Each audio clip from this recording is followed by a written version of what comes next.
We're past the halfway point. We have seen some shocking wins. We've seen some shocking coaching decisions.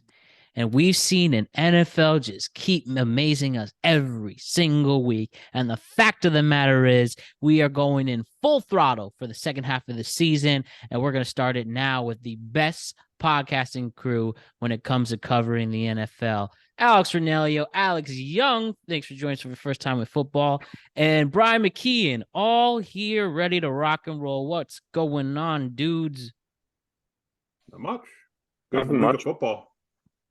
Happy to be back. Happy to be back indeed, and glad to see Alex Young join us this week. Okay, let's do it, guys. Let's talk about the most shocking upset, probably the NFL season so far. The New York Jets defeat the Buffalo Bills on Sunday afternoon. Who would have thought? For all the trolling we did, for all the embarrassments we point out, maybe there is something with gangrene. Robert Saleh helps lead victory, and the Jets win 20-17. You know, we witnessed possibly Josh Allen getting hurt. We saw the Jets take advantage of that. Zach Wilson was much improved. And, you know, even if he only threw to Garrett Wilson, it seemed like at points. But bottom line, get a huge division win, get huge momentum going into the bye week. And maybe now the Jets can be considered as a playoff contender. I was about to say serious one, but I don't know if I want to say that yet. But I'll throw it to you guys. How do we feel after this victory and this huge division win about the New York Jets? Do we feel that this team is worth something now? This defense is legit. Like, this is a legit defense with quality talent across the board. And the rookie, I've never seen a rookie class like show up like the way they are right now. Across all three levels of their defense, the rookies are really playing well with Sauce Gardner. Even Michael Clemens, the rookie D end, is just like wrecking havoc with pressures up and down the line. And like, you know, free agent acquisitions like DJ Reed, they're really making plays on defense. And for an offense that really is struggling with an identity from the run game and lack of, like, you know, consistency from Zach Wilson, they're keeping them in realistic situations and not having to do too much. And that's what happened in this game, and it showed. Yeah, I totally agree with that too. Just look at the stats. They didn't get a ton of sacks that game, but they were bothering Josh for most of that game. They kept him contained, not letting the deep balls happen, big plays. That defense kept the game throughout. And I was really, really impressed. Sauce Gardner, again, I think is just shown why he was high pick as he was. Just all over the field all day. And I was just super impressed watching it. You know, it's similar. It's kind of weird how the Jets and Giants have a similar thing. They just don't let themselves get beat too often. And that defense keeps them in the games as far as they can go. And they showed up. And I was just impressed all day seeing that defense. I thought Josh Allen was going to go bananas. I cut them from my fantasy because I was like, he's putting up 40 against his defense. But that defense stayed right in that game. So props to the Jets. They came with a game plan and worked wonders that day. Yeah, I think if I had to give Zach Wilson a grade just for the day, I'd probably give him like a C plus. Like he got out of his own way. He didn't throw any turnovers. Kind of game manager of the game. They still don't have kind of an offensive identity, so almost by omission, I think like this defense generating short fields for this team is going to be kind of the way forward. They're going to have to ride this wave defense real hot in the meantime. But I think like this is just a huge quality win, and it kind of shakes up that second slot for the AFC East for now. Now, looking at the AFC East and Josh Allen specifically, you know, the injury bug has hit Buffalo mightily this season. And now it's possible that the Bills quarterback has a UCL injury. So a possible torn or slightly torn ligament in his elbow pretty much. Josh Allen said after the game there's some slight pain, but I think towards the end of the game you saw for the first time his accuracy being really affected. And I mean, there was even one point where this guy threw a 69-yard pass in the air to Gabe Davis and it didn't work. Maybe if he was fully healthy and if these injury issues, especially on the UCL, had an effect on him, it might curtail things, to say the least, for Buffalo. But do you agree with that assessment or no? Do you think Josh Allen will be fine? I haven't seen any other major reports since then. And they play a very tough Vikings team ahead this week. But how significant do you have to be? So all right, let me restart it. How significant do you think this possible injury can affect the entire Bills offense moving forward? If they don't have Josh Allen, they're in deep trouble. I would say that much. They don't really have anyone in the backup that is impressive. I mean, he still threw that bomb. I was just talking before the show. He still threw that bomb with that messed up UCL. I don't know if it was adrenaline or whatever the case might be. But it's still nerve-wracking as Bills fans and us as football fans. Josh Allen's become a top 5 quarterback in this league. We love seeing him play. So, I mean, without him, I think their Super Bowl chances are done. I know their defense is really, really impressive, but that guy, what he does offensively, is stuff we haven't seen before. He's just crazy, crazy good. So I think, if you're a Bills fan, you're concerned right now because, but the good thing is, I think if it was something major, we might have heard about it right now. I know he's still getting some preliminary tests, so we'll see this week. But yeah, like I said, if I'm a Bills fan, I'm a little nervous. And as a fantasy fan with Josh Allen, I hope he's okay because my fantasy league could be up in flames if he's out. So I wish him all the best. But yeah, selfish. Right. Yeah. Oh, sorry. Go ahead, Matt. No, I just said right. You're right. Yeah, and I think a lot will come about from these tests and what they reveal this week, and they'll probably keep it within the organization ahead of prepping for next week's game. But I mean, it really just depends on the extent of how much this is going to alter his accuracy and precision throwing the football, because we know he has a lethal arm talent. But if they can kind of put some of the weight on Ken Dorsey to kind of shift positioning on this offense, if he can be 65 to 70% of what Josh Allen can be, through the run game or however they have to, pivot this offense, they can still win games, but it's going to be very difficult, and you're going to have to start shifting expectations from being a Super Bowl contender maybe down to, a second round team in the AFC, which would be devastating. Yeah, and for this team that had the highest expectations and ultimately a well-rounded Josh Allen, I don't have to keep repeating what you guys are saying. It matters the most. And you really need him to make a difference, especially if they're an extremely tough matchup. We're doing something a little different instead of upsets, whimpers, and thrills, but this will clearly be a thriller, no doubt. And we'll talk about it towards the end of the game. We're going to go over every single game this week, a rapid fire. And this is a very, very interesting test for Josh Allen and the Buffalo Bills. And if you believe anything in story arcs, this is clearly some type of peak, some type of conflict that will either make or break this team. But I'll tell you one team that is truly broken and taking a huge risk with what they announced this past week. The Indianapolis Colts. They played the Pats this week. Bill Belichick gets a coach fired and a slaughtering of a 26-3 victory of New England. Jim Irsay, the owner of the Colts, said enough is enough. After firing the offensive coordinator, after putting so many scapegoats around, they fire Frank Reich.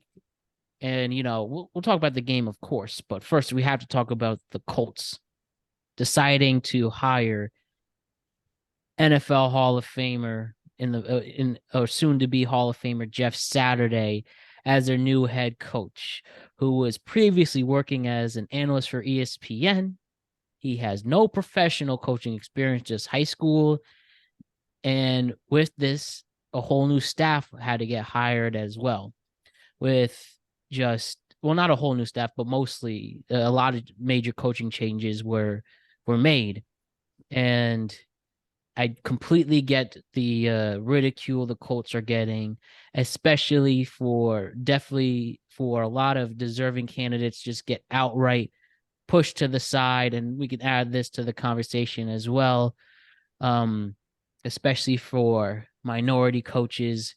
which definitely, puts a wrench in this argument now that, yeah, you can definitely make an argument about how minority coaches are getting passed up when you hire this guy who happens to be white and also just no coaching experience at all.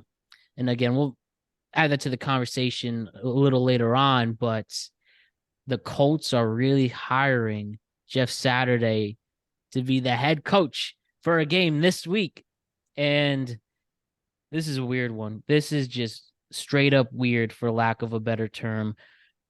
What do we think about the Colts making this decision and hiring Saturday after an embarrassing loss to New England this week? I guess Jim Irsay. Go ahead. Sorry. I guess Jim Irsay really wants to tank because you're putting your team at the worst possible situation ever, and honestly, just embarrassing. Like I'm not upset with Jeff Saturday. He got a job, good for him. Like, I'm actually upset for his legacy because he's gonna look like an absolute clown the first 2 to 3 weeks of coaching because never done it before on a professional stage. He doesn't know game time decisions on the professional stage, and his play caller is brand new. He's never done it before at the age of, I think, like 30. Like, this is talk about an offense that was already bad. This is going to be terrible. There's no doubt in my mind, in my opinion, Matt Ryan will be put back in when his shoulder is fully healthy at this point because it's a new coach and they're going to say, why not give it another shot? It's mind-boggling to me. It's like, if you were if you had to pass up every single coach besides Frank Reich on your current roster to go for Jeff Saturday, what does that show you then in your confidence in this coaching staff throughout the entire season, even in the preseason and the offseason? So, like, that means you had little to no faith before the season even started that any of them could be one day head coach caliber or just competent. So I think this was a lot of fool's gold this season on the Colts that we all believed a little bit. And I'm a little disappointed by the organization on how they have really botched the last 5 years post Andrew Luck. Yeah. I like, I couldn't disagree with you more just on this upcoming week's pick. I think Jeff Saturday is going to look phenomenal against my Raiders. I think he's going to look like world beaters, beating up on a pathetic, shitty team like my Raiders.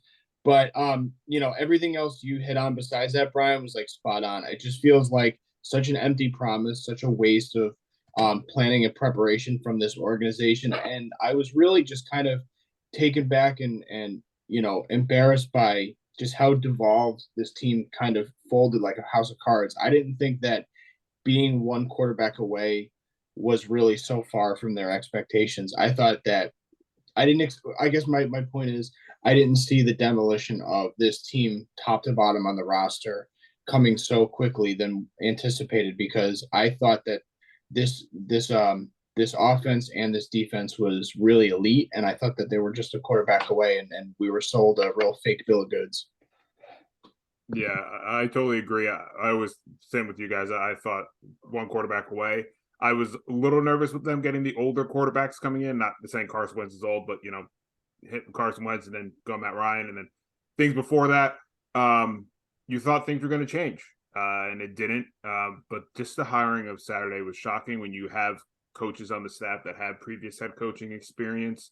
You bring in a guy like Saturday, unproven, who doesn't even in high school as a high school coach doesn't have a great track record. You bring him in, and now he has to coach a NFL team. And I understand he was a great player, but again, you're kind of throwing him to the wolves and think this is going to be the solution for your franchise, and it's not. Could he have some great moments here and there? Yeah, sure. But this team is an absolute disaster right now. And to bring an unproven coach to this, it just doesn't sit well with me. I was like, oh, they'll have Bradley or John Fox for the rest of the season. Then I was like, who? Who? This is who you bring in? It's just a mess right now. I'm not surprised. It just seems like the Colts just can't get out of their own way right now. It's a shame. Growing up, we knew those dominant years of the Colts, and that's how we knew them. They were just a great team with a great quarterback, and then They strike it again with Andrew Luck and the shock drive, and then everything after Andrew Luck. It's really, if you look at that timeline, like ever since he retired, that team has no idea what they're doing. So it's just another thing where I'm like, yeah, it's a Colt. I guess it's the Colts thing, but that's the weird thing for us growing up, seeing the Colts be dominant, is that now we're categorizing them as a bad team and making bad decisions. So we'll see what happens with this, but I really don't think it's gonna end well. And it's unfortunate for Saturday.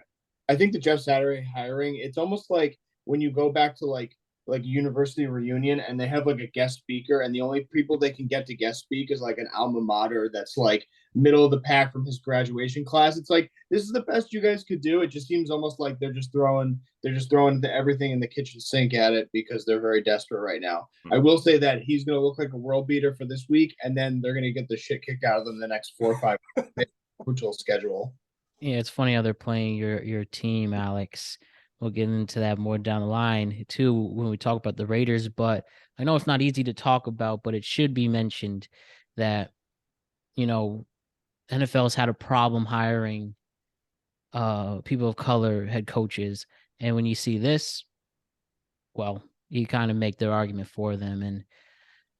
And, we can cry to the wolves all we want, and there should be major changes with that. And everyone deserves a fair chance wherever they come from. But like, how bad does this also look in that sense that they passed up on so many viable coaches who are also people of color, and you pick just another white guy with no experience at all. And you've had, I know Reggie Wayne has gotten a lot of love as one of the few viable coaches. He's looking really good for what he's doing with the wide receivers, but like, isn't it just too bad that this kind of helps makes their argument when it comes to minority coaching hires, that this is exactly what Brian Flores is trying to fight for and all of that. Speaking as someone who's mixed race, as you know, Matt, and everyone usually knows I'm mixed race. Yeah, I guess it's a little disappointing on my end. Is this weird because it's like middle of the season, and I know some of the big minority candidates would probably not join a team middle of the season, but right in-house, like it to me, I'm like, you probably have some people on your staff that you can, like I said, could give a shot to, and they went completely outside the box here, which is just really, really bizarre. If it all goes well, sure, maybe Jeff Saturday deserves it, but at the end of the season, when there's a bunch of minority head coaching candidates, they better be bringing in 3 or 4 of those guys in for interviews. I think, like you said, there's drastic changes need to be done, just because the numbers are so skewed. And I think there's a bunch of candidates that deserve shots and they don't have that. But I think with this argument, it's a little bit tough because it is a midseason, and to get a guy to leave the staff on another team to go there, like an Eric Bieniemy or whoever, names like that, who we've heard in conversations before, would be tough. But like I said, I think if they did at the end of the season, they have to bring some of those guys in. It really needs to happen. It shouldn't just be like, I'm filling my quota like we've seen in the past. Like, I brought one guy in. It needs to be at least a couple candidates. And who knows? If they think someone else deserves it, they deserve it. I have no place to say who deserves what, but I think there definitely needs more opportunities, because to me, lately, it just seems like, yeah, this is just the minority bringing in, and maybe he has a shot, but then we're going with this guy anyway. And it should be a few more candidates here and there. Yeah. And I think I think this is going to finally, especially if Saturday looks awful, we're going to have more of these conversations. You were saying, Brian? Yeah, I completely agree. I also just wanted to bring up the topic of just like experience as well. Like we were talking about how he has no experience. I just pulled up the Colts staff right now, and I'm just looking at them. There is 1, 2, 3, 4, 5, 6, 7, 8, 9 coaches on that team that have 25 years or more of experience. The linebacker coach has 44. Gus Bradley's been in the league at D coordinator for 33 years. John Fox, 40. It has a Super Bowl win for him. Exactly. Kevin Mawai is a Hall of Fame center on the from we know him. Reggie Wayne, is a galvanizing leader. Like, talk about a guy that would have been perfect for a team like this right now. Because like Jeff Saturday is extremely vocal. Like they'll have an attitude adjustment for sure, and they won't be lackadaisical. But it just doesn't look good as an organization when you go automatically outhouse and not in-house for this situation. Especially, you have a very, if you look at the diversity on this coaching staff, they have a very well diverse coaching staff. If you actually look, like they hit all demographics, and it's just a little, it's sad that we can't like we were talking about, you just have the minority, just as a filler to check off that you won't lose a draft pick in your coaching hire. It's a shame that we have that when we have such quality coaches, that it shouldn't be about this anymore. Well, and you already, like you mentioned, Brian, like you have such a multitude of options just in terms of like experience on that roster that are in-house already to pick from. But you go with a guy who just got out from TV, and we know how that's gone in experience in recent past. It's like guys that are in TV, while they may have played, they've already been disconnected from the game for so many years. They don't know what's going on. So they have so much catching up to do in such a short amount of time. Absolutely, guys. Absolutely. Good stuff. And just quickly on the other side, the Patriots did win again with Mac Jones this time. And, they got two major wins back to back, which they really needed after an embarrassing loss on Monday night against Chicago. And do we feel that the Patriots can now get in at least a more comfortable position moving forward and make themselves a playoff team? And this clearly Bill Belichick's most difficult year coaching, at least since Brady's injury in 2008. I think that the AFC is, I'm going to say this is the one year where I don't see the Patriots. They're so up and down, and I just see Miami's cruising. And I know the defense has been giving up a lot of points, but that offense has been clicking on all cylinders. And you have the Bills, and we can't discount the Bills. But if you look at the Patriots' remaining schedule, they play the Jets again, they play the Vikings, they play the Bills again, they have the Cardinals, the Raiders, which probably a win. Sorry, Alex. The Bengals, the Dolphins, and then the Bills again. So they have a very tough stretch for the second half of this season. And I think a lot of those teams, minus the Patriots, minus the Raiders, keep messing up, minus the Raiders, that's a tough stretch for them. And I honestly thought the first go around against the Jets should have had that game. They just had an epic collapse in that second half. And I think they want their revenge coming into that next game. So I would not be surprised if the Jets play insanely better this time. And Zach Wilson owned up to his mistakes. And if he can do what he did with his Bills, where he just keeps them in the game and minus mistakes, I think they can walk away with a win. So I really don't see the Patriots getting out of the AFC, which is shocking to me. But I think the other three teams are a lot more viable right now than the Pats are. Geez, the last place New England Patriots team is very, very likely. Even if they do somehow pull off at least they can't do a 500 record, but if they win, they go 9-8 or something. Interesting stuff. But that also with how, it already 4 losses, that'd be actually really good and impressive, but might not be good enough. I think, if there is one division out of the AFC to have all 4 teams go in, I think it would be the AFC East, only because I've made the parallel comparison that this division is kind of what I expected the AFC West to be at the outset of the season. So I think that they could probably still squeeze in as a 7th seed, but it's going to take, certainly a lot of tough battles down the second half stretch of the season. I do think that a lot of what's going on with their recent success is just coaching dominance, overpowering, the coaching matchup and then having a better ground game and, defensive strategy. Because you look at that game, I mean, 9 sacks, it's incomparable, to say that they don't have a dominant edge on defense, in most of these matchups. And, they're basically just consuming holes of these quarterbacks. So especially with the Cleveland game and the Detroit game. So I think a lot of it has to do with some of those games and how they were matched up as well. I also think we should take a look at this.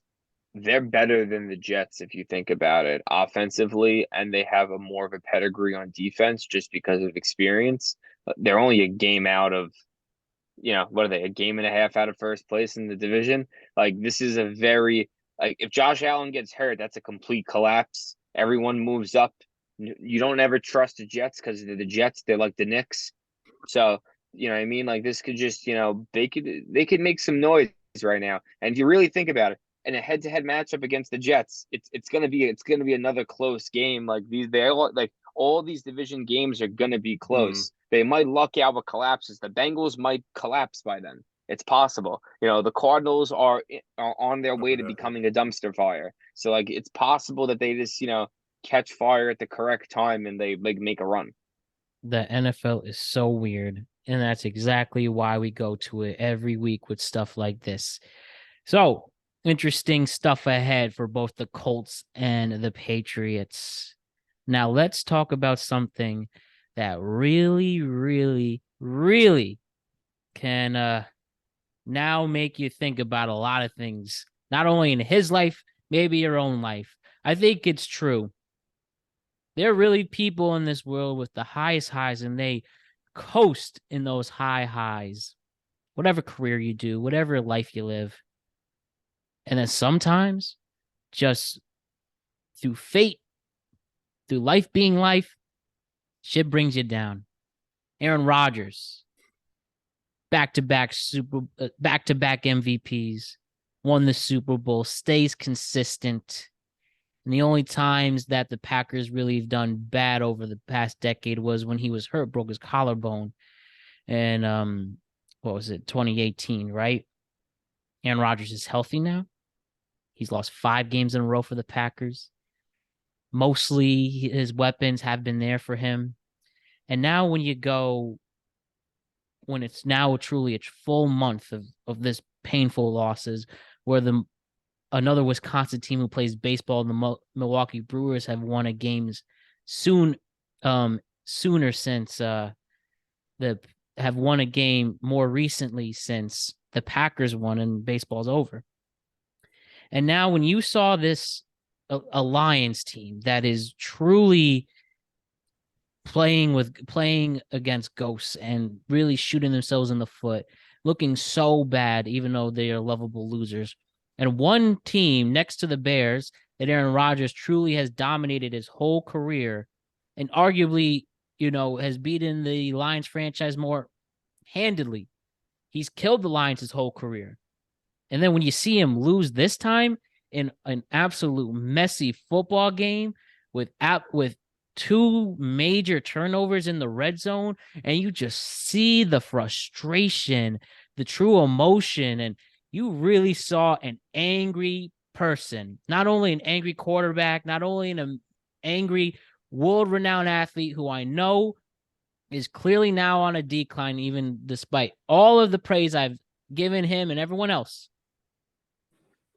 You really saw a defeated man on that Ford Field Sunday night. Like, not that I'm saying you don't have to feel bad for the guy or anything, but like on a human level, you really saw this guy is truly bothered now. And there's still a whole other half of football to go. And it's going to be really hard for the Packers to make the playoffs. They likely aren't at this point. But truly seeing just someone get defeated like he has been, what do we think about Aaron Rodgers and arguably his darkest moment of his career so far, next to the injuries? But this is what makes it even worse. And if I come off as some Aaron Rodgers apologist, so be it.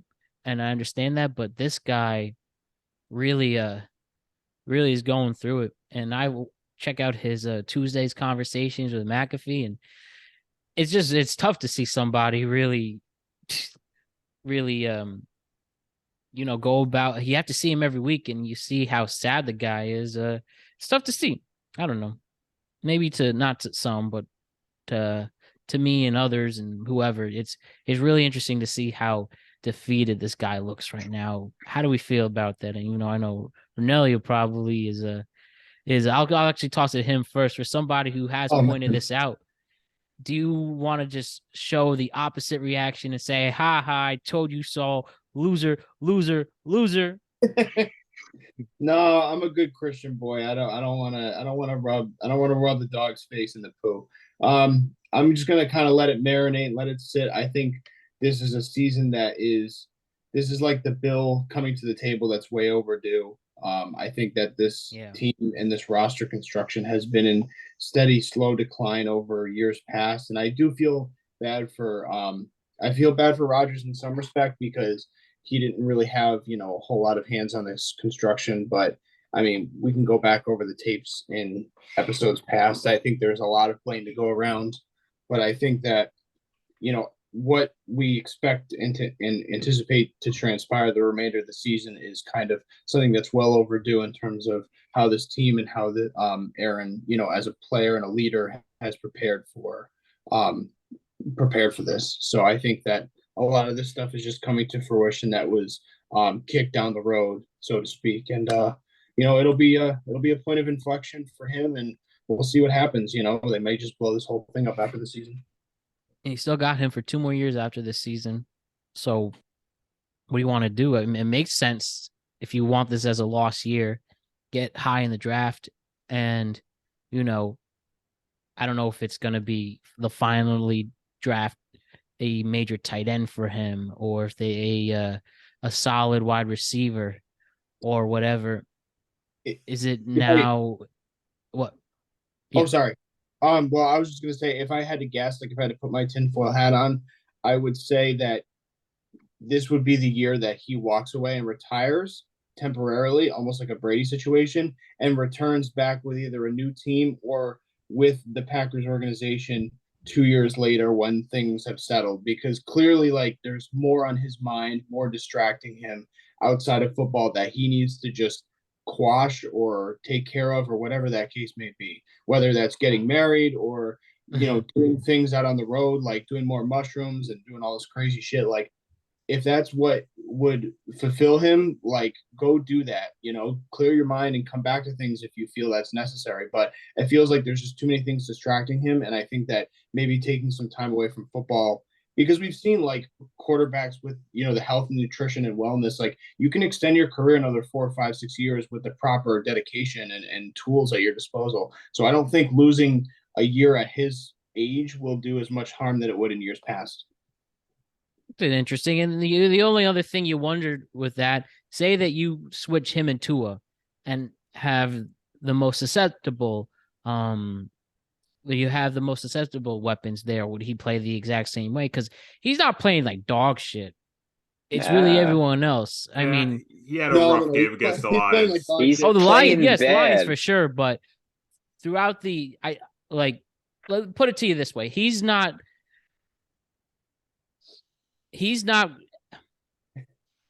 Want to toss it over? Maybe when I really think he's 25th. He's 25th in QBR right now. He has the exact same TD to interception ratio as Jared Goff, and he is only the difference between the passing yards between him and Goff are 100 yards. And Goff had Amon St. Brown and DeAndre Swift out for a majority of the time, and he doesn't have Hawkinson anymore. So it's I was agreeing with Alex for most of the season on how I feel bad for Rodgers. Honestly, fuck this dude. He's playing like a bum. You can't throw off your back foot, crossbody on a play action to a tackle and expect an athletic DFD end who went top 3 in the draft to not pick that off. You're just making bad decisions. And I will always say this. Every quarterback starts the season as the best quarterback, all 32 of them, because they haven't played yet. And the minute the first throw happens, that's when we see what happens. You have the conscious decision to throw a ball, either forcing it or throw it away in the NFL. And Aaron Rodgers is deciding to force the ball, in my opinion, as a way to stick it to the organization and say, I'm throwing to these guys that you didn't get me help for, and they're dropping and making mistakes. But he's forcing the ball to these guys when they're not in good positions. So, yeah, they're making mistakes because he's not putting them in the right spot as well. It takes 2 to tango here. And he's deciding to just point the finger and not do some self-evaluation as well. It's a little aggravating now because he's been off the hook for a while in his career, and he's been a very me guy. I'm okay. I haven't done anything wrong. And, maybe he needs to do a little ayahuasca and look in the mirror and tell himself, I am the problem. Maybe I should humble myself a little bit. Yeah, I was gonna say I completely agree with that too. Also, just real quick, I think the biggest lose of the year is the Devontae Adams trade for them. I think Clearly, Rodgers is, and I think Devontae Adams wants to be back in Green Bay, and Aaron Rodgers definitely wants him back in Green Bay because I think he is doing throws to say this is why you should have kept Devontae here and paid the man because he would make those catches half the time, and then you saw that in the fourth quarter of that game. He was throwing things off his back foot. And then on the last play, he was trying to blame the receiver for running the wrong route, as it was like a miscommunication. He sailed it, and then the game ended because he thought he was going to be in the corner, but really the receiver was going to the middle of the end zone. It's just aggravating at this point, just seeing this, because it only comes to some point where you can blame the receivers, right? You know, being a Giants fan, I could blame the receivers for drop balls because I know these guys aren't high draft picks, but when you have talented rookies and they try to get you some pieces here and there and veteran receivers, it can only go so long for you to keep on being like, I don't have receivers. They keep on throwing receivers away and all that stuff. It's great when you had Devontae Adams, but now you don't have him anymore. You have to adjust and you have to take the blame on yourself that you're not performing well. You threw 3 picks against that Lions defense that has given up a bazillion points. I mean, the Lions offense can score, but their defense cannot handle anyone. And you walk away with 9 points against that Lions defense. 9. It's ridiculous to me. And just looking at some of his Lions stats, because we were talking about it, he's now 18-7 versus the Lions. He's thrown 53 touchdowns against them and now 11 picks. He used to dominate them. In this game, you're like, oh, he's going to do it again. Nope. So, and like you yeah, continue. Sorry. No. I was just going to say my last point real quick, Ryan, before you go back to you. Is like he has to look at himself in the mirror first and be like, I have to make adjustments now. I can't blame anyone else. But Brian, you could have it. And like he can't complain that like he doesn't have weapons. Allen Lazard is officially a number 1 receiver in the NFL. The man makes plays every week. He's the only person I know that's consistently had a touchdown almost every single week. He's been healthy in the NFL. Besides Nick Chubb and Derrick Henry, most players can't say that. You know, Robert Tonyan is a top 15 tight end. Aaron Jones and A.J. Dillon are capable running backs. You know, Aaron Jones, in my opinion, is a top 5 athlete in the NFL just because of his versatility. You know, it doesn't make sense anymore. Also, this is also falls on coaching. I'm sorry, but Aaron Rodgers can't be the leading rusher with 40 yards. Yeah. Can't happen. No. You know, I mentioned this in the preseason when we talked about this. Aaron Rodgers consistently has said this offseason how he hates the offense because he grew up in a West Coast offense. And I honestly think he got McCarthy fired. He's trying to get LaFleur the boot. This is my opinion. Hearing not a lot of good reviews with LaFleur. A lot of people upset in Green Bay over what he has been doing this year. So a real big mess in the cheese land. Now let's talk about the other quarterback who go hand in hand in evaluating is he washed or not. And you know what? After this week, maybe he got a little more left than Aaron Rodgers for sure. Tom Brady leads his Buccaneers offense, and they defeat the Los Angeles Rams, who are on their way to being a real forgettable team in this league. 13-6 could have gone either way, but some bad late game execution from Sean McVay has led to another bad loss for the Rams. So Tom Brady looking like his old self, you know, throwing for over 275 yards, gets a touchdown in there. You know, even though they definitely don't have a running game whatsoever, and the weapons he had are underperforming as well. But a win is a win, and Tom Brady is very lucky to be in a very bad NFC South division. And, you know, we go back and forth with that division on who's going to be good, who's not. We thought last week maybe the Atlanta might have an edge to them, but they lost this past week too. And Tom Brady takes advantage of it. So does Tom Brady have anything left after this week? And even though maybe we might even say, we might even take it back next week, this upcoming week, if he loses again. But for now, is there any inkling that Tom Brady has anything for this past week? Or did he just take advantage of a weak team? I'll quickly say I was impressed. Yeah, it's classic Tom Brady. Moment shines. The man's been amazing in the 2-minute drill. But where was it for the other 3.5 quarters? Just asking. Yeah. And that was the key thing with me. Just looking at both those teams, the main thing. I have a friend who's a big Buccaneers fan. Their offensive line is horrendous. And the same you can say with the Rams, and that's why they're struggling. You have 2 older quarterbacks on both teams with struggling offensive linemen, and Brady just can't be Brady. He doesn't have the time to do that, and he's older, and he, obviously can't run, and barely ran anyway when he was in his prime, right? I was telling my friend who's a Bucs fan, I said this could be the moment. That could be the moment that turns the season around for them, and they start clicking, and they had a positive end of the game, and vintage Brady's back, but we just aren't seeing the Bucs like we used to, or Brady as we used to, where he's just consistently steady for 4 quarters of a game, and he keeps you in position. It's just like one spark moment here and there, and it's like, oh, okay, there he is, and that can't be sustained for a whole season, right? That's not conducive to a Super Bowl winning team. When he won the Super Bowl with the Bucs, it was just like he was electric that whole year, and now it's just like a flashes in a pan moment. So. Could that game-winning drive be a moment to propel them to success? Sure.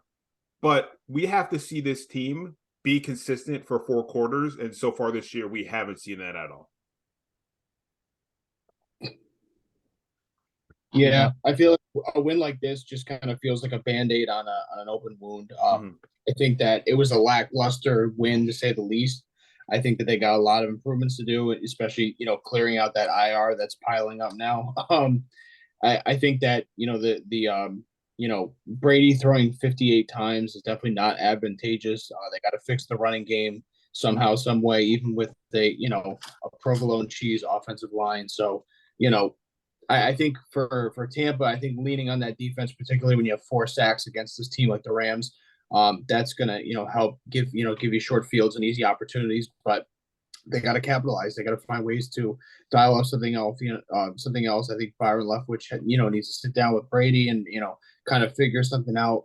In the interim, and try to get this offense back on track, because I think this division's still wide open. I would probably lean towards Atlanta right now, but again, I don't necessarily trust Arthur Smith over Todd Bowles and that Tampa team. So it's difficult right now.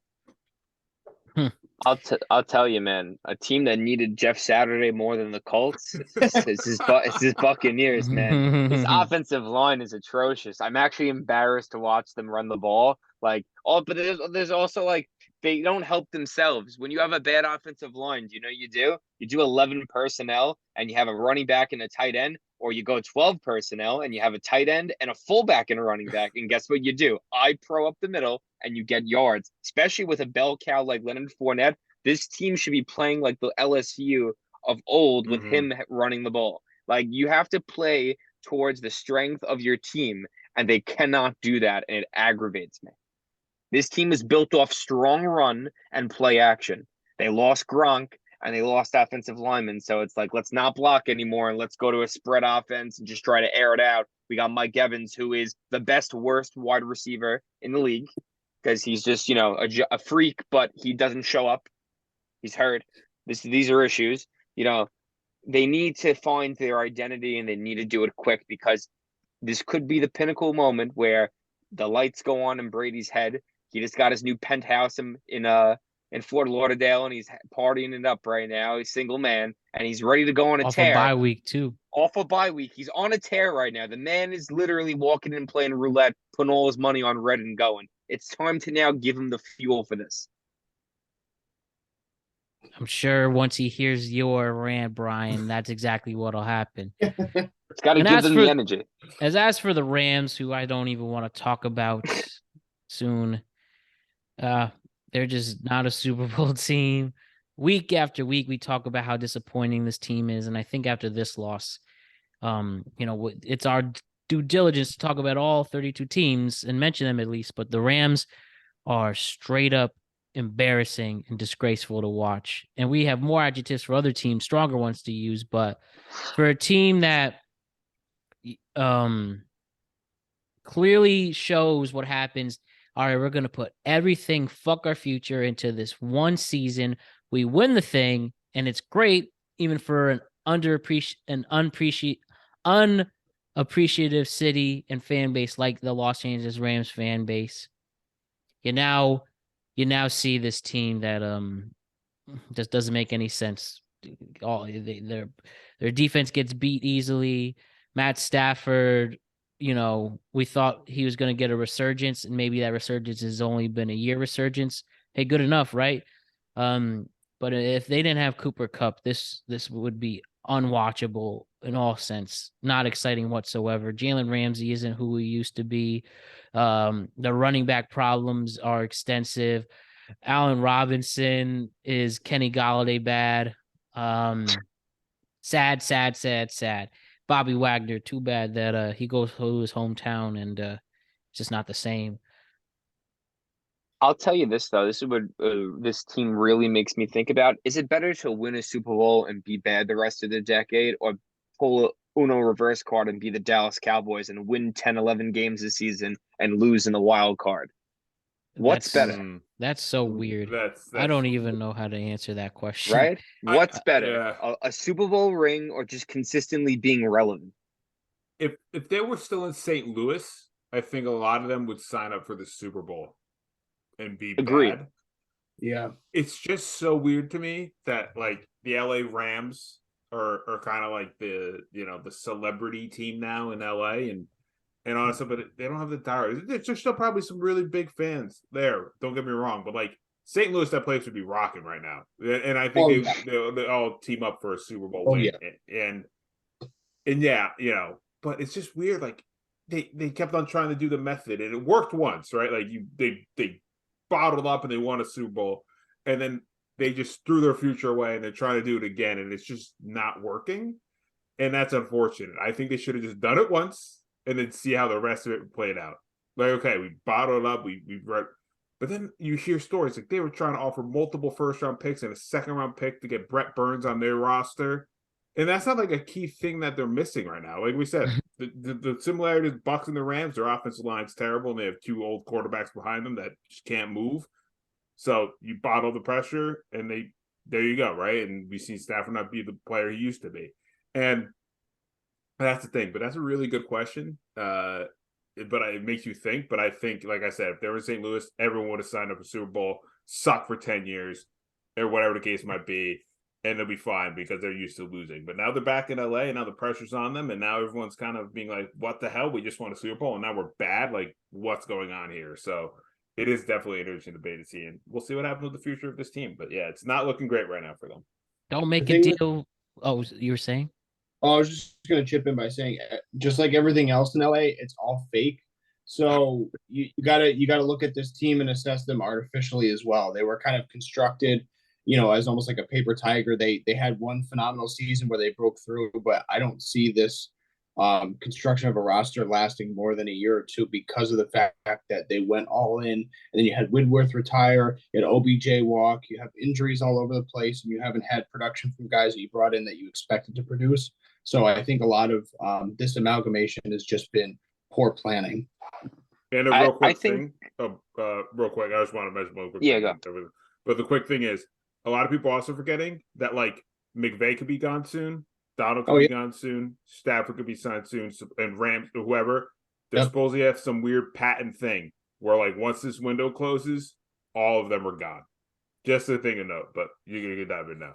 Yeah, I was going to mention that as well. Like, they're basically all going to jump ship at the same time. But, like, I think this might be the time where, I can't believe I'm going to say it, you need to get your draft picks back. You might have to trade Cooper Kupp in the offseason. Yeah. You might have to trade Cooper Kupp and get yourself 2 first-round picks and 2 second-round picks. Might. Don't make a deal with the devil. Yeah. You know what I mean?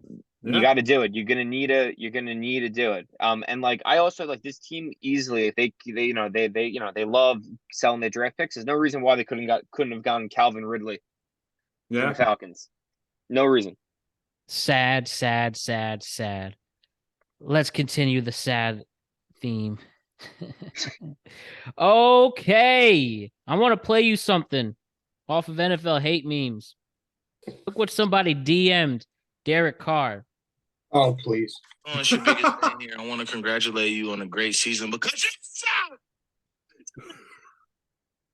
in the dictionary, and you will be right there smiling with a football in your hand. 2-6.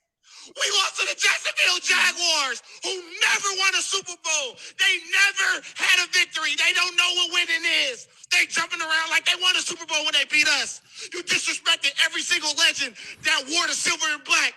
You suck. You suck. We got all the great receivers, this great stadium. For what? For you to be a bum and get 2 wins? 2-6?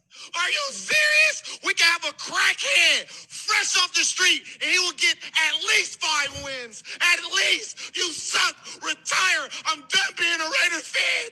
I can't even argue with people when they call us trash, because we trash. When we have you as QB, you suck. Was that? Did you take that? Did you record that from my bedroom last weekend? I'll just say your thoughts, Alex, after losing to the Jaguars this past week and blowing another game again. Oh man. Fire everybody. Bye-bye. Everybody that's not named Devontae Adams, Josh Jacobs, or no, that's about it. Fire everybody else. Fire Waller? He's hurt all He's the been time. hurt. That's true. That's the problem. He's got a good heart. He's got a heart of gold, but if you can't get on the field, then don't even bother. It's so sad, man. The expectations were sky high. McDaniels is just such a phony, such a bust. He should never coach again in his life. Doesn't matter what level of coaching, unless he's a Patriot. Like, I am so dead serious about it. I don't wish ill on his family or him or anything, but he has just brought so much embarrassment and disdain to this team that was just so riding high, like off the playoffs last year, literally being 3-4 snaps away from beating Cincinnati. And it's like, you can't even get a win against Jacksonville. I mean, they look like dog shit out there just on offense. Like, it's bad enough that the defense has holes and is horrible in the red zone, but the offense was supposed to be the shining beacon of this team, and they can't even move the ball. It is just an embarrassment. Just the way they collapse in the second half is all coaching. It's just nothing short of a disappointment every week. I don't think there's much else to add to that, except Alex, you have something? I was just going to say, I knew McDaniel that was going to be a disaster when it happened. And the Raiders should have saw it, but they're like, oh, shiny toy. Yeah, let's bring him in. And it's like, can you not see, like, history repeats itself? Like, why do people not realize that? Like, he leaves the first time, it was a disaster, goes back into the wing, it's a success. Why would you think if he leaves again, it's going to be a success? Yep. He is a tremendous offensive coordinator. Don't get me wrong. But he is a terrible head coach. And it's showing again. And you have all these weapons. And they're one of the worst offenses I've seen. I was like, oh, McDaniel, perfect. You got Devontae, Jacobs, Waller, other weapons that you got a bunch of good. Nothing. So I don't know why they did it. It baffles me. If you really think about it, this team was built like that early Randy Moss Patriots teams, like Randy Moss, Devontae Adams, Wes Welker, Hunter Renfrow, Gronk, Waller, Josh Jacobs, Curtis Martin at the end, and Corey Dillon. Like, what's going on? It's not even Derek Carr's fault, because like he did play a decent game. It comes down to, I think this offensive scheme does not fit these players. And there is a quote from last year from Hunter Renfrow saying he would not get drafted into the teams that had typical offenses because the way he runs routes is not the typical route tree. He plays off of reading players, not off the route tree. And you could see this every single week because Hunter Renfrow looks like a bum compared to previous seasons. He's not being productive at all. And I think that's what's really killing this offense is the lack of the Cole Beasley, as the Dallas fan, that's what I always think of. Cole Beasley always got 3rd and 3s, 3rd and 5s. He got you the slant, got cracked, and still held on to the ball. That's what Renfro does. And they're not getting that anymore because they're not scheming him to his best of his abilities. And that's where I think they're losing most of these games because they can't extend drives because their drive extenders are not put in the correct situations. You can't rely on a 50-50 ball all the time. It does not work. It's why it's called 50-50. Yeah, it feels like they're just not even built on solid ground anywhere. I really feel bad because you get like maximal effort from a guy like Max Crosby, and week after week, it's just completely wasted. And it's just amazing that they keep parading out the secondary in this defense and expecting any different results from the week prior, and it's like they look worse every week. And again, it's reduced down to coaching when you see these second half collapses because that's all preparation, that's effort. And you're supposed to make second half adjustments, and he's just a phony. 51 season, the first 51 seasons of, the first 61 seasons of the Raiders, they only blew 17 plus point games, and they've blown 3 of them this year. Oh, doesn't surprise me. Too fucking bad, man. And also with the Raiders, didn't they just set something with? Didn't they just cut another first round pick? Am I Jonathan Abram. Jonathan Abrams, right? So I'm It's trying like, to think. It's like it's so what now? dumb. 6 years in a row that the players who they selected in the first round is no longer with the team. They whiff everywhere. Everywhere, but here's also this is really how you horrendous. know they're in bad coaching. You know what happens when a safety isn't playing well in coverage? You move him to linebacker, and they didn't even do that. That's how you know there's bad coaching. Jonathan Abram hits like a house. He's a tank. Play him in the box and the inside if he's getting exposed in coverage. It's just where's the coaching decisions here? Where's the common sense? Yep. Yeah, I'm just looking at their first round picks for the last few years. Oh, so bad. It's so bad. Gary Conley not there. Kellen Farrell bust. Jonathan Abram cut. Henry Ruggs cut, obviously. Damon Arnett, Alex Leatherwood, both cut. Insane. Like I said, the NFL is a real animal. The Chiefs and the Titans played. Malik Willis got the start, and all he did was pretty much give it to Derrick Henry. Kept the game competitive, but the Chiefs pulled off the victory, 20-17. And, shouts to Mahomes once again, putting the team on his back, using various receivers he has to have 446 total passing yards.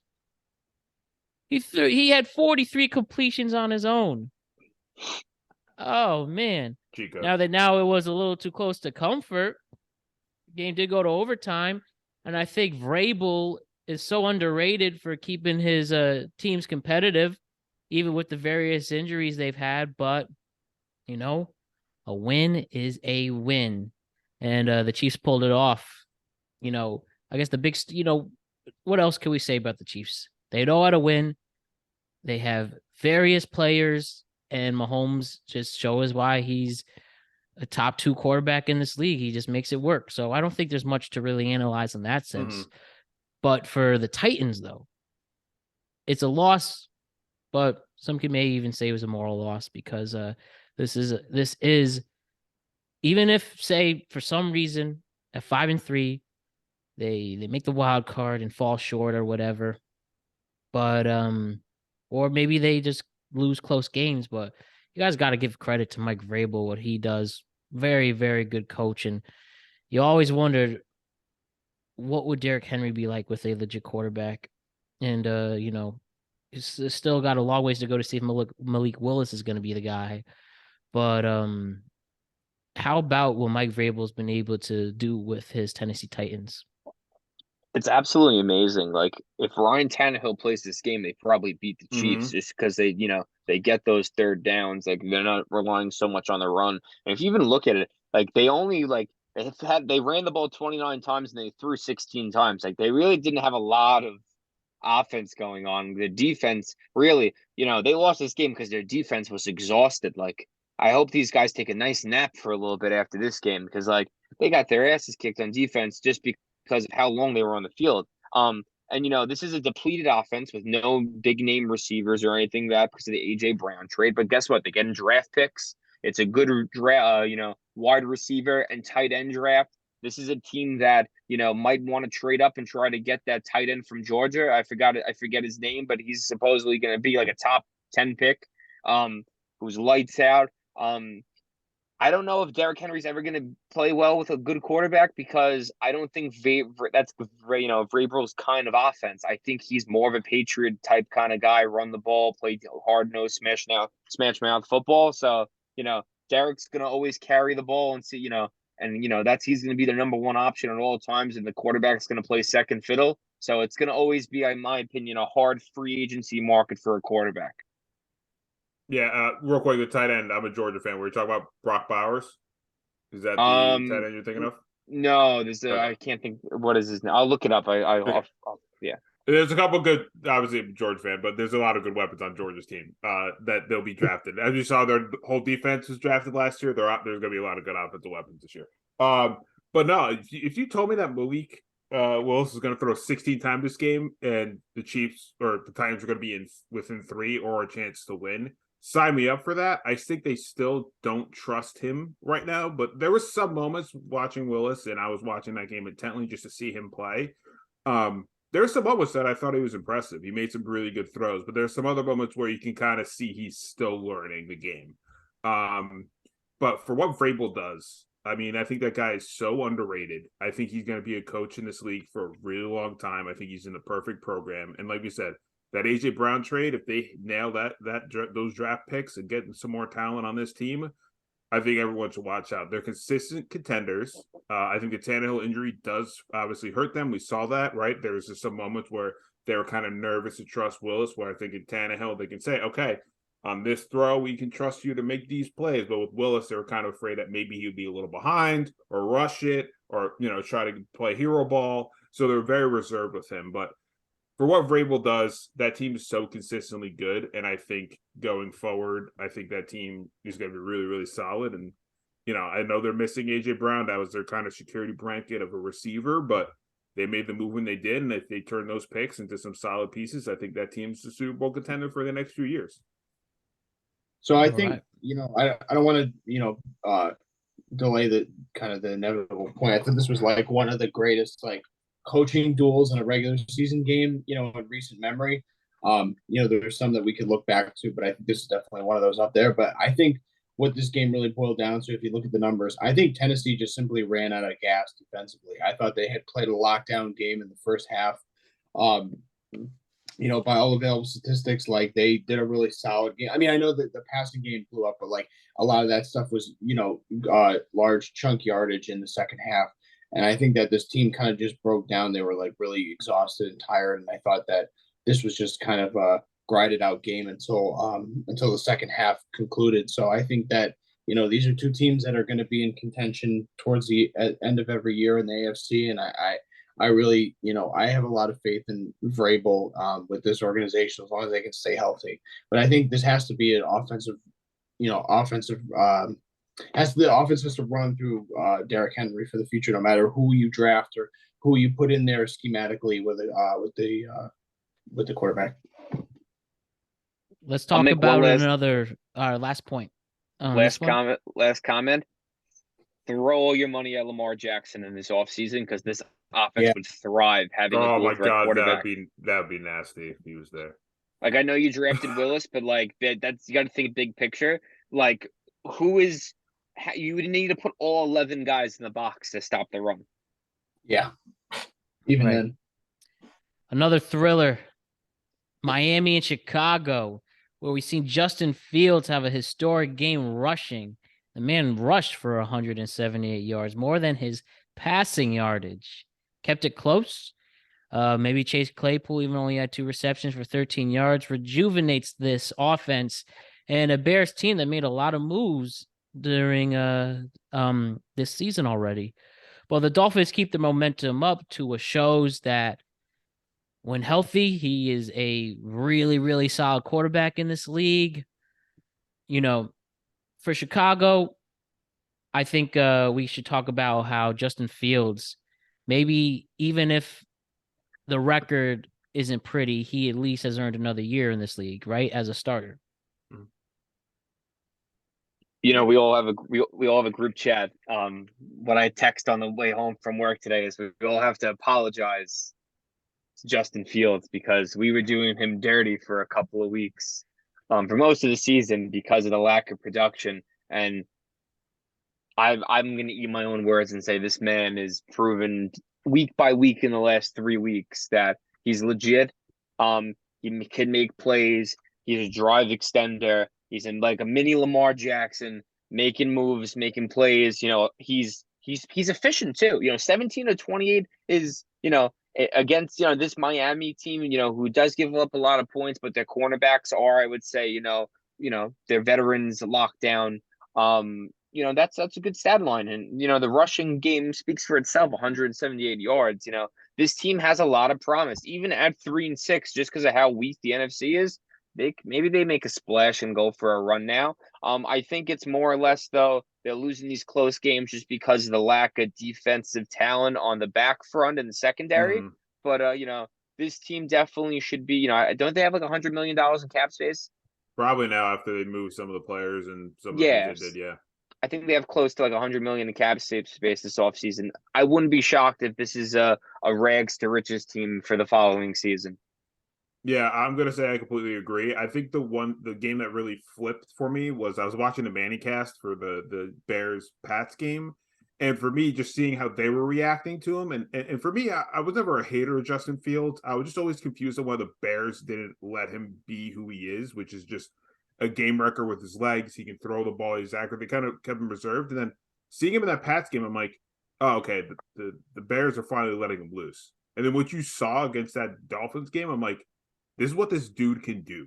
And the Bears need to let him get comfortable. And if he wants to run a bunch and be mini Lamar, but be efficient when he throws the ball, then let it be the case. And they added some weapons. They have Chase, and they have, Darnell Mooney's a good receiver, and Cole Kmet, who's a good tight end. I think they have the pieces. And what Bryan was saying, I think it could be a rags to riches team. They have the cap space. They can make moves. But I feel like this coaching staff is finally letting Justin be Justin, where it's like if he can scramble on 3rd and 6s and pick up 8 yards and 10 yards and he's running and nothing's happened and he wants to make moves and you're just impressed of what he can do, let him do it.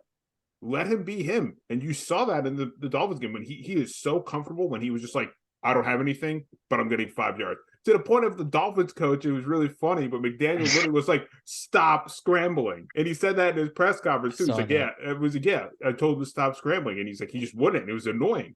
And I was like, this is what this Bears team could do. Like, Justin Fields is going to annoy you the same way as Lamar Jackson annoys you. You're just like, I put all the pressure on him, but next thing you know, he's running for 17 yards. And I'm like, I can't do anything to stop him.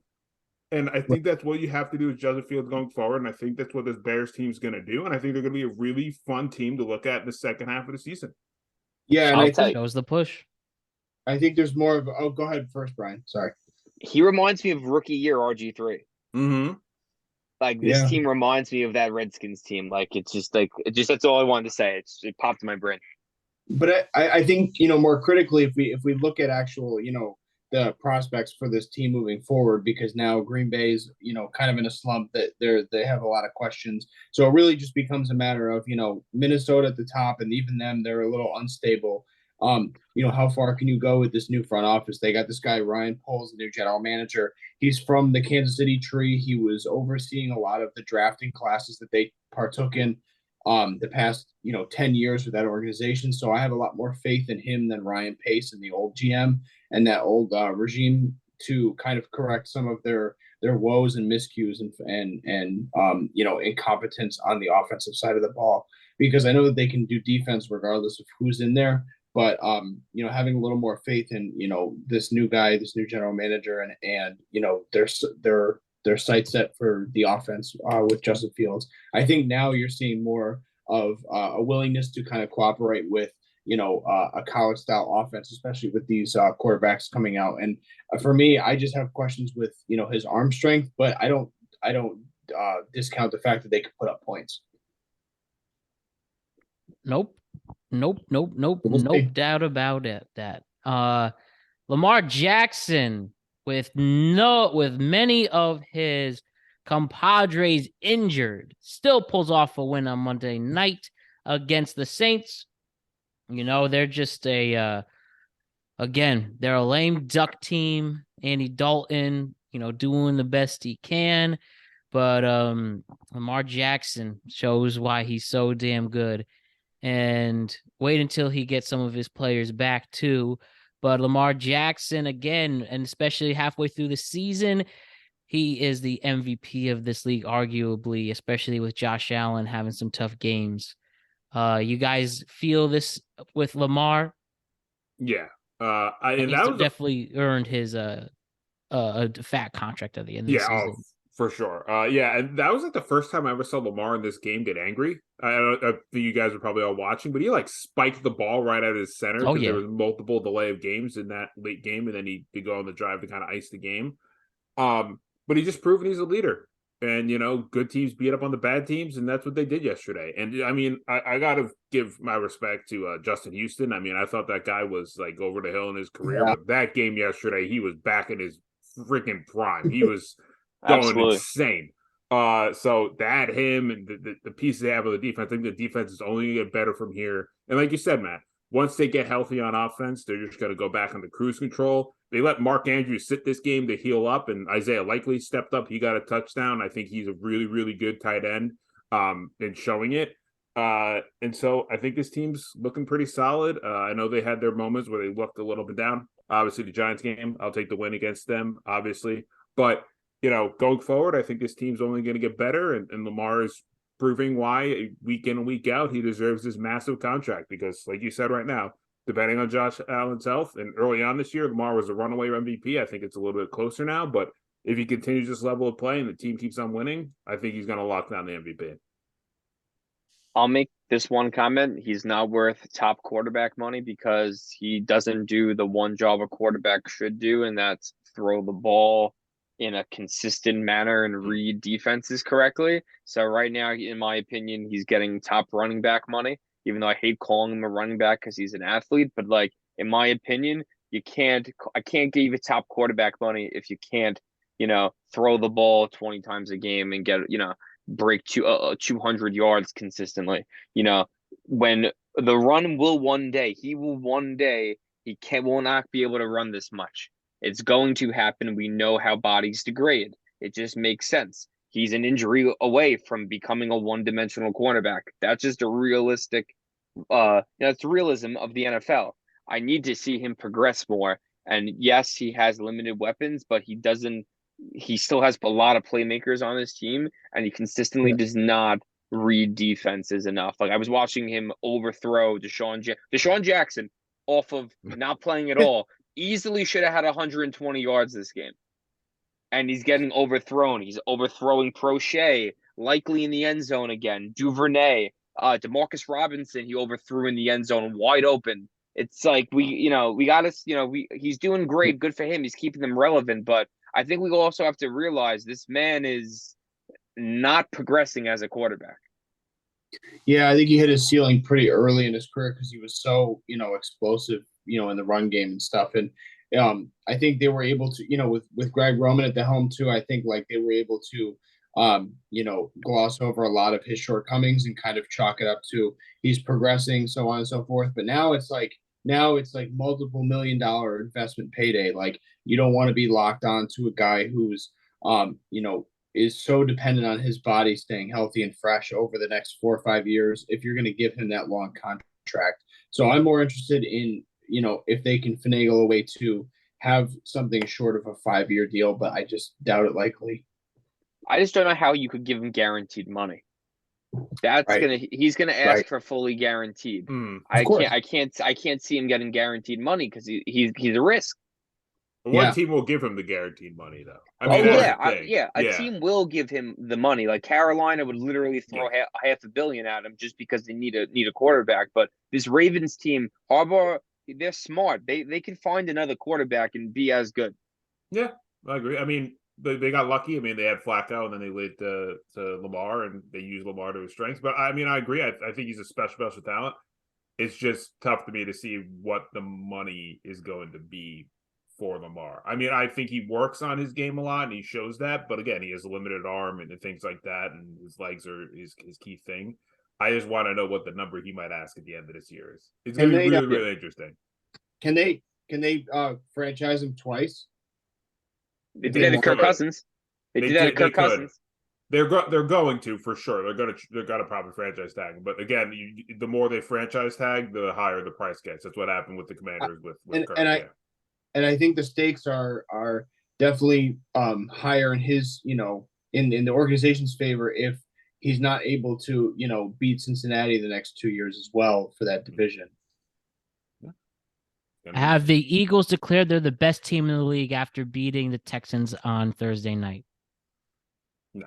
Yeah, no. I can't. I'm you have a bunch of NFC East fans in here other than Alex. We're never going to say the Eagles are the best team. All right. I would much rather puke or much rather. That's never going to come out of my mouth. They're a great team.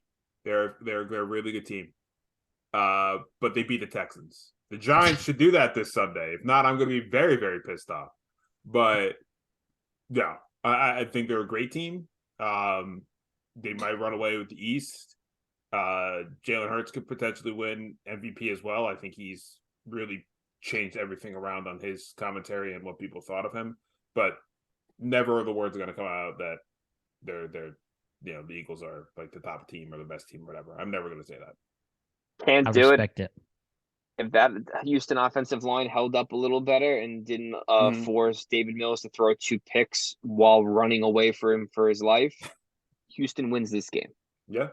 Dameon Pierce was controlling the tempo of the game entirely. Like this, if they had Brandon Cooks, they probably win this game. Hey, good future ahead. So because you guys are all in on hating Philly, I'll just say it for you. I think that's in the league. And just by virtue of Houston kept it close in the first half. That's what you'd expect of any dumpster fire team in a primetime game. But I mean the wheels came off in the second half, and it was evident. I mean, I understand Dameon Pierce controlling the pace of the game, but Philly can match that with their run game, and they did so. And I just don't have any doubts about this team where I could poke any holes at it. I mean, you had them in a short week. You kind of expect a team to come out a little lackadaisical, but they clean up their act in the second half, and I just don't see any slowing down with this team. My worry is just the lack of ability to stop the run, and it's been consistently proven throughout this season. That's a good point. Dallas on the second game is going to be frightening for them. That is the scariest game for them coming up, and the Titans. Good stuff ahead. And speaking of another very good NFC team, the Vikings, they win again. Kirk Cousins wins again. Maybe not on primetime, which we're waiting for when it matters the most, but on a 1:00 game in Washington, they defeat the Commanders. Again, I'm going to ask it again, as I've asked for the last 2 weeks. Do you take the Vikings seriously now, or is it because they beat another weaker team? They still have ways to go. But at least we know that the division is theirs to win. Their true test will be week 11 when they play Dallas, when they play a real defense. Like Washington showed up, which I was shocked about.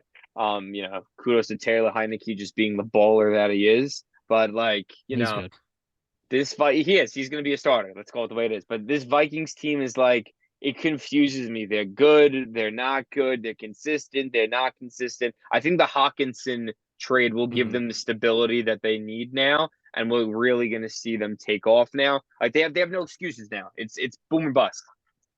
Yeah, I agree. I think the next few weeks are a test to see what this team truly is. I think adding TJ Hawkinson is definitely was one of the elements on the offense that they're missing. Was Kirk getting a guy he consistently check down to or get the ball out. We know what TJ Hawk can do. I think he's really, really good. So I think the next few weeks are going to be telling. But like I said, they're doing what good teams do, or beating up on bad teams. I mean, they escaped with a win against Washington. But these next 2 weeks, I think, will kind of start telling the story of what this team is, because they're very, very up and down. It's kind of weird. They're not like a steady team. Like, I hate praising on the Eagles, like I said, but they're not a steady team where the Eagles, where you know what you're going to get week in, week out. There's 1 week they look really good, and then there's another week they just barely escape with a win. And I think dating back to last week's episode, I had this game is like a classic trap game. I thought they were going to come out and it was going to be tight, however, whoever won the game.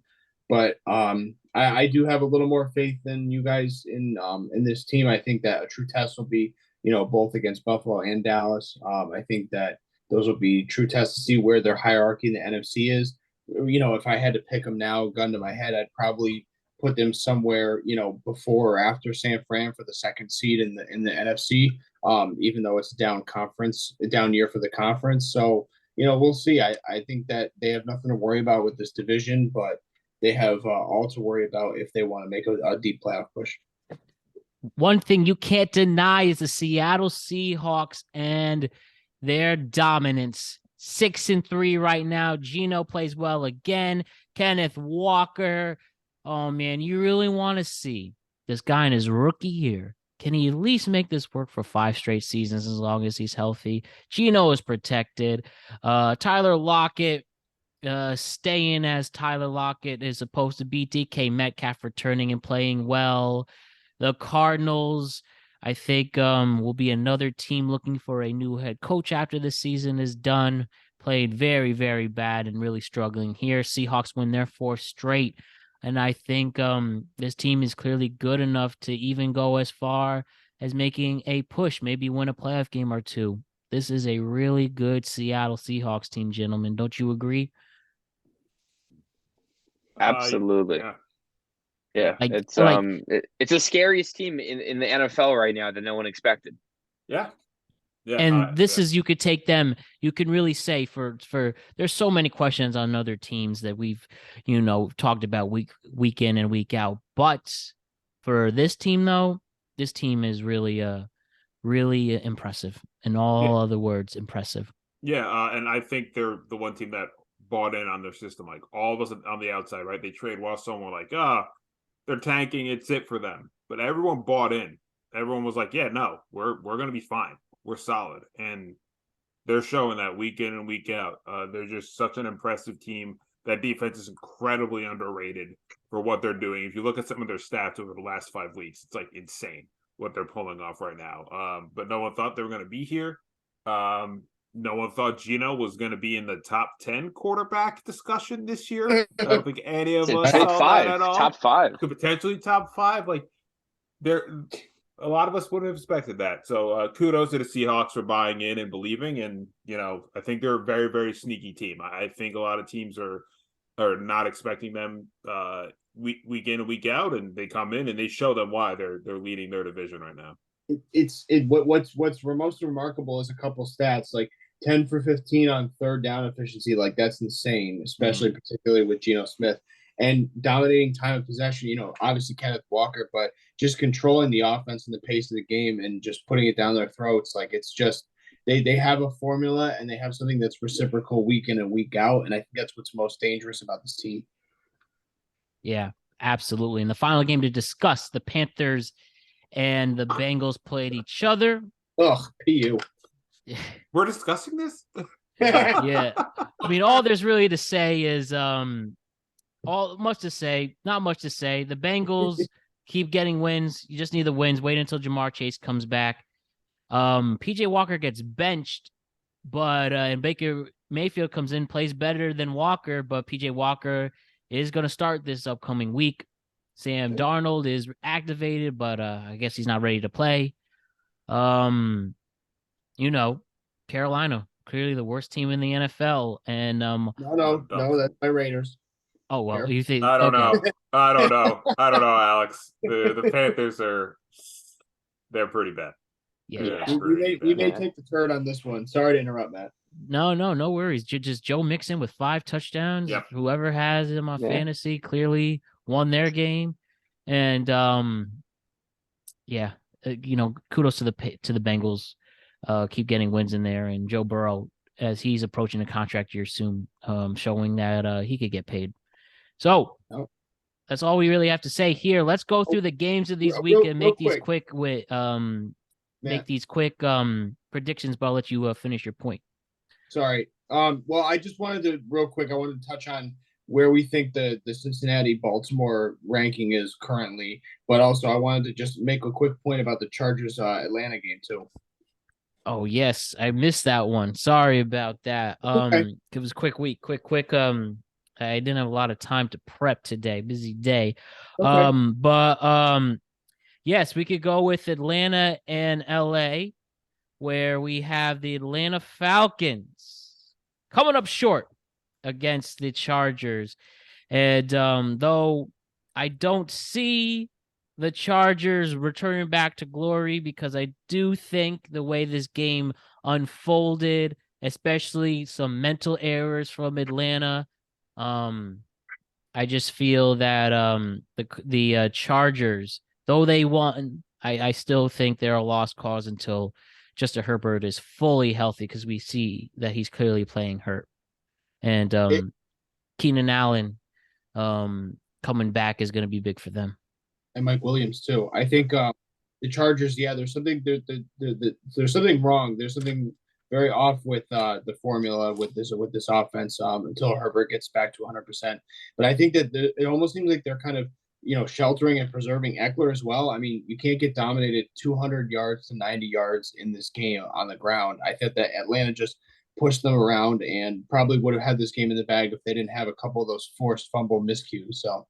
Yeah, pretty cool play by Khalil Mack in there, looking like his old self though. That was neat. But Atlanta really killed their momentum. People thought they may have a chance to win this division, and a tough loss. It literally just takes one bad loss to kill all your gains. Yeah. They have the game sealed. They're a good football team. Yeah. And I still think they can win this division easily. I think there's so many questions. Yeah, I think they can win it too. I wasn't expecting them to win the division, but I think they have a chance. I mean, they just that game, watching it, they just kicked themselves in the foot. I mean, they had the game sealed, and then he fumbled it out of bounds, and then Herbert threw the strike to ice it to get the team in the field goal range. So. Yep. I'll tell you this though. When the head coach of the Chargers, Staley, gets fired this offseason, I wouldn't be shocked if Frank Reich gets named the head coach. That's a thing to look out for, yeah. This is a team that would benefit from an offensive mind like Frank Reich. Mm-hmm. Frank Reich got fired not because of his coaching abilities, just because of the poor roster build around him and the dysfunction that is the Colts. This is a team that needs a Frank Reich or like a Doug Peterson kind of guy. We really thought that the AFC West was going to be really special, and I guess the AFC East took over as the best overall division, but again, that's just football. That is just football. It's the best, worst year in the NFL. Yeah, and so many mediocre teams. There's definitely, especially the 5-3 teams, don't really look like a 5-3 team with any potential.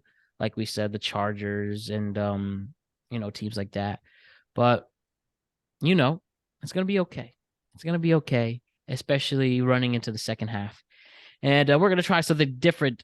We're going to go through all the games next week, and I just want a few words on who you expect to win, what interests you in this game, and we'll go rapid fire that way and test it out. So we'll first start with Thursday night.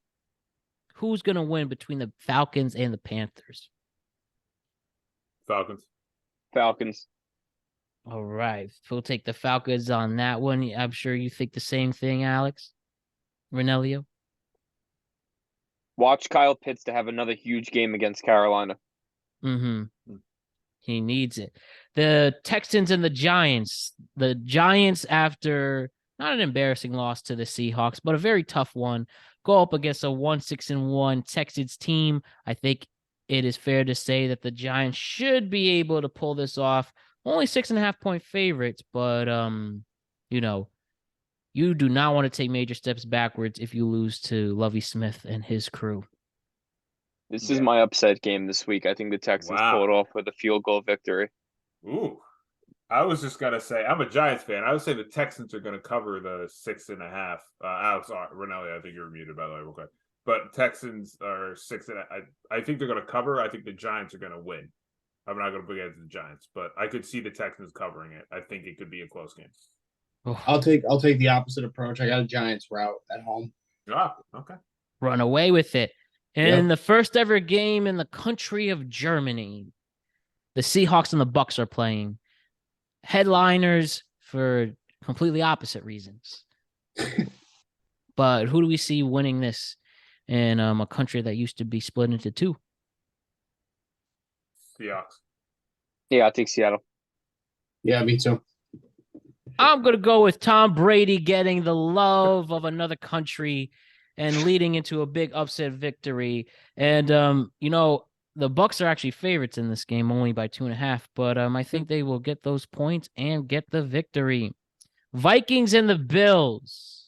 I think this is really the true test for Minnesota. Despite the injury issues Buffalo's facing, they're on the road. We have a spread of 5.5 points for Buffalo. Who's taking this one? Matt, I think the Vikings. Matt, real Vikings quick. regardless. Is Josh Allen playing in this game? At this moment, he is. Okay, then I'm going to take the Bills, but it's going to be close. He is questionable, but I think from what I'm seeing, it's leaning towards him actually playing this game. Okay. So I'm gonna contradict myself for a second. Real quick. I had the Bills 9-0 going into this game before the preseason picks, but I think Buffalo is going to ultimately win this game. But I still have faith that the Vikings are the third best team in the NFC, possibly the second, depending on San Fran's health and their cohesion. The Lions versus the Bears, where the Bears are the 3.5 favorites. Not the best matchup. I'll go Bears. Bears at home, yeah, me too. I'm gonna go Lions right now, and Campbell we trust. I say the Lions too. They're gonna have momentum defeating Aaron Rodgers, and there's gonna be a daunting task in this division matchup. But Detroit, let's see them pull it off. The Broncos are back. They're playing the Titans. What's gonna go on here? The spread is 3 full points for Tennessee. I think Tennessee should be favored more. I don't think this game's going to be close. I'm going Tennessee. Yeah, Tennessee by a mile. Bradley Chubb's gone. Derrick Henry is going to have himself a 3-touchdown day. See you later. See you later. Now we have the Jaguars versus the Chiefs. 9.5 point favorites for Kansas City. This will be over at halftime. Chiefs, route. Chiefs, but it's going to be a shootout. Yeah, I'm going to say Chiefs, Wow. but I think the Jags have the firepower to keep it the cover at least. 9.5 is big, and I think the Jags offense is very underrated. I can see it being a shootout. In this, Cleveland's final game with Jacoby Brissett as the starting quarterback. They're playing the Dolphins in Miami. Miami has the spread at 3.5. I think this is a trap. Yeah, I think it's a trap game for Miami, and I think the Browns will pull the win up. I think Brissett's knowing he has his last prove-it game to get himself another job somewhere, and I think Njoku might come back this week. I think he's going to make some moves. I couldn't agree more. That was spot on, the exact take I had just in totality. I think that this is a big Bradley Chubb monster game too, because Miami doesn't have much of a defense to speak of. New Orleans is playing Pittsburgh. The Saints are going to the Steel City at 2.5 point favorites. What's up with this game? Who cares? Yeah. Who cares? This is my stay away game of the week. Don't touch this one. I'll go the Saints. I'll go the Saints. Yeah, New Orleans too. Yeah, I'm gonna go New Orleans. A big Taysom Hill day. Oh yeah. Especially with Matt Canada over there in Pittsburgh. Forget about it. This is a hilarious matchup. The Indianapolis Colts and the Las Vegas Raiders. Nope. They really set this up as Battle the of the teams who dumpster are the fire. biggest jokes in the NFL going against each other on this crazy week. Let me say this, Alex. If you lose to the Colts on a coach who has never coached before in mid-November, you really should give up your fandom. I might have to, taking advice from a Giants fan. I can't put myself through all this pain anymore.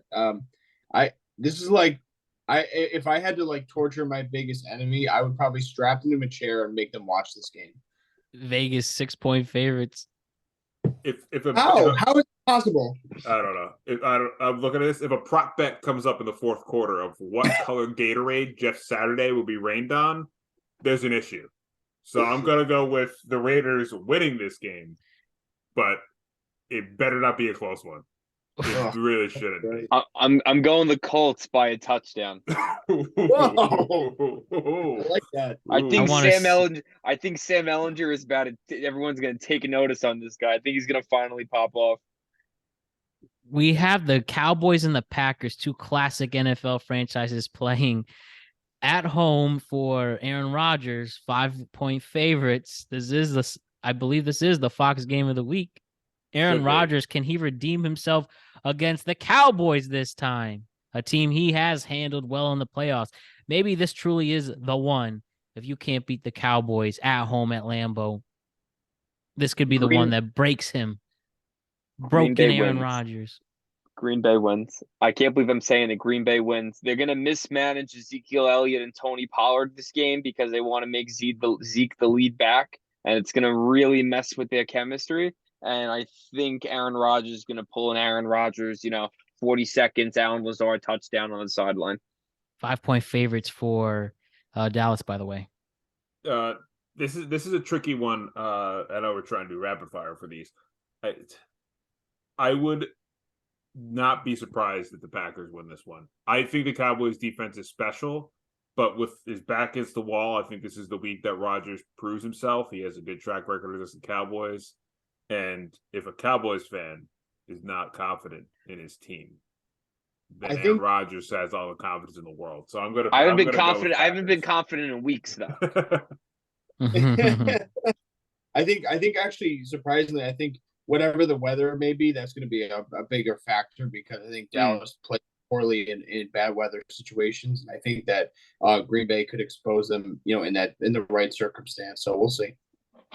Right now, just real quick on the weather, it's supposed to be 36 degrees. We're losing. We're losing. CeeDee Lamb can catch a cold ball. This is done. It's going to be windy too, 10 to 15 miles per hour. Sunny, cold, and windy. Done. He can catch a knee. Zeke's knee's going to ache. Dak's ankle's going to feel the metal plate. It's over. And it's a 4:30 kickoff too. Yeah, so it's going to be probably even cooler at that point. Yep. Yeah. We'll see. The Cardinals and the Rams are playing another funny matchup. LA 3-point favorites. LOL. Yeah, tough weather down there too. Yeah, tough weather, tough game. This was on. I will say the Rams in this one. I don't know. The Cardinals taking all these steps backwards. I thought getting Hopkins back would turn around this team. He's been very, very good since he's been back, but the Cardinals they're all over the place. So I think the Rams get a win at home in this one. I'm going Cardinals, and I'm saying J.J. Watt has a flashback in time game and gets 3 sacks against this offensive line that is so weak in the guard to guard position. They're going to get torn apart by him in the interior. I think this is a coin flip, but whoever loses, their season's done. All right. The Chargers and the 49ers are playing. San Francisco, the 7-point favorites in this one. 49ers. So this was originally my upset. I had the Chargers going on the road and making the shock, but I'll stick with that pick. Okay. I'm going to go Chargers. Wow.